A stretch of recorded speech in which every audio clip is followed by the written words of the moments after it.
Bonjour, je crois que vous allez bien, que vous avez eu une excellente nuit. Alors, ce matin, nous allons poursuivre avec notre série d'échanges sur le décryptage de la loi des finances 2025 pour la République du Cameroun. Nous allons entamer notre 7e épisode de ce décryptage dans lequel nous allons aborder les dispositions communes à l'impôt sur les sociétés et à l'impôt sur le revenu des personnes physiques. Nous l'avons si bien dit dans les épisodes précédemment abordés disponibles sur la chaîne. L'impôt sur les sociétés ici concerne les entreprises ou les entités qui ont la capacité, qui ont le statut juridique des entreprises, le statut moral d'entreprise morale, d'entité morale, donc qui soit assujetti à l'impôt sur les sociétés, qui est un impôt qui représente la quote-part des bénéfices que génère l'entreprise, qui revient à l'État pour pouvoir constituer à l'acquittement ou alors au paiement de leurs droits. En ce qui concerne l'impôt sur les revenus des personnes physiques, hormis des personnes qui sont des entités, des entreprises, des personnes morales bien constituées, il y a à côté des personnes là qui génèrent des revenus qui ne sont pas des entreprises. Il peut s'agir des salariés, il peut s'agir des pensionnaires, etc. Ça peut être vous, cela pourrait être moi. Donc, des personnes physiques ainsi sont tenues de payer un impôt sur les revenus des particuliers ou l'impôt sur les revenus des personnes physiques. À côté de cette catégorie de particuliers ou de personnes physiques, nous avons aussi ces entreprises-là qui ont le statut d'établissement qui sont tenues de payer alors l'impôt sur le revenu des personnes physiques.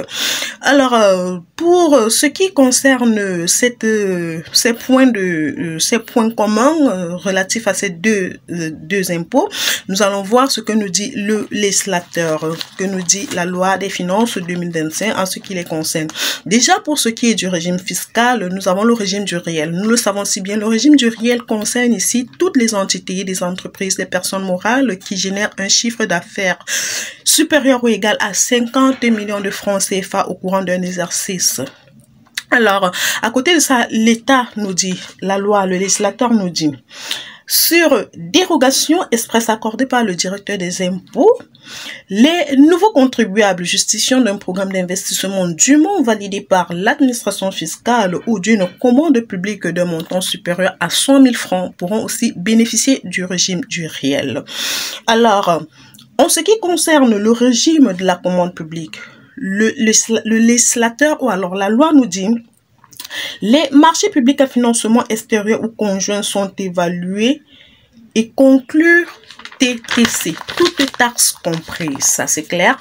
Les droits et taxes sur ces marchés sont à la charge de l'adjudicataire et à l'exception de la TVA qui est à la charge du maître d'ouvrage. Les conventions de financement ne prévoient pas la prise en charge de la TVA car supportée par les fonds de contrepartie prévus par le budget du maître d'ouvrage. Le maître d'ouvrage est tenu d'acquitter la TVA sur les biens et services intermédiaires nécessaires à la réalisation du projet. La TVA acquittée par l'adjudicataire pour l'exécution des marchés à financement extérieur ou conjoint ouvre droit à récupération, soit par imputation, soit par compensation ou par restitution, suivant les modalités définies par un texte particulier du ministre en charge des Finances. Le régime fiscal de la commande publique s'applique à toutes les conventions de financement conclues à partir du 1er janvier 2025. Ici, il s'agit tout simplement de ces entreprises publiques ou alors de toutes ces sociétés étatiques qui lancent des appels d'offres et dans lesquels ils reçoivent des propositions ou alors des différents entrepreneurs, des différentes entreprises qui se proposent pour pouvoir réaliser ou alors répondre à leurs besoins. Ça peut être à l'achat d'un bien, ça peut être l'offre d'un service qui permet à la personne qui aura rempli les meilleures conditions en termes de qualité, de coût, de pouvoir gagner le marché. C'est lui l'adjudicataire. L'adjudicataire, c'est celui-là qui, parmi les différents proposants répondant à l'offre d'appel public, à une offre que l'État lance, qui a gagné ou alors qui a obtenu le choix du maître d'ouvrage, donc de l'État ou alors du client qui propose, qui émet son bon de commande, qui émet alors sa demande de service ou d'achat d'un bien. Alors, et donc dans ce cas-là, l'adjudicataire ne paye pas la TVA, c'est tout maître d'ouvrage qui... Alors, dans ce cas-là, autant pour moi, l'adjudicataire est tenu de payer la TVA. L'adjudicataire est tenu de payer la TVA. Celui qui gagne le marché est tenu de payer la TVA sur les biens qu'il aurait offert ou alors sur les services qu'il aurait offert.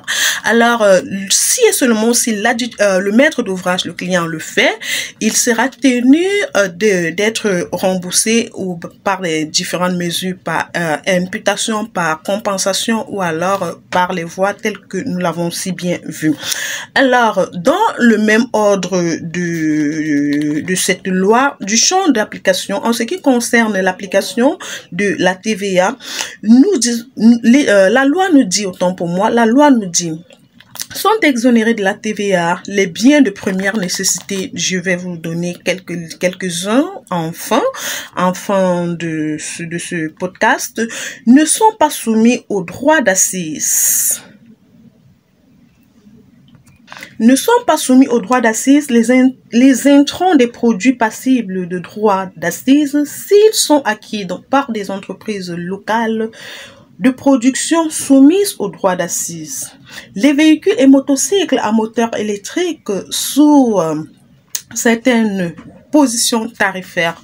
Donc, en ce qui concerne les droits d'assises qui représentent un impôt qui concerne une certaine catégorie de biens, il est dit ici que les intrants dans tous les intrants, les produits qui permettent de pouvoir générer un certain nombre de produits ne sont pas soumis au droit d'assises. Et s'ils le sont, il faudrait que cela soit généré par une entreprise qui soit déjà assujettie au régime du droit d'assises pour qu'ils puissent pouvoir le payer. Et ainsi que les motocycles et véhicules d'une certaine position tarifaire, vous pouvez le voir dans le code ou alors dans la loi des finances. Et si nécessaire, je pourrais vous mettre cela en commentaire si vous le désirez.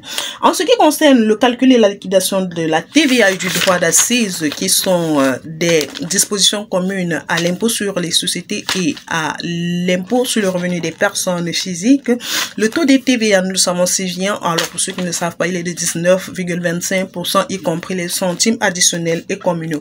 Et en ce qui concerne le taux du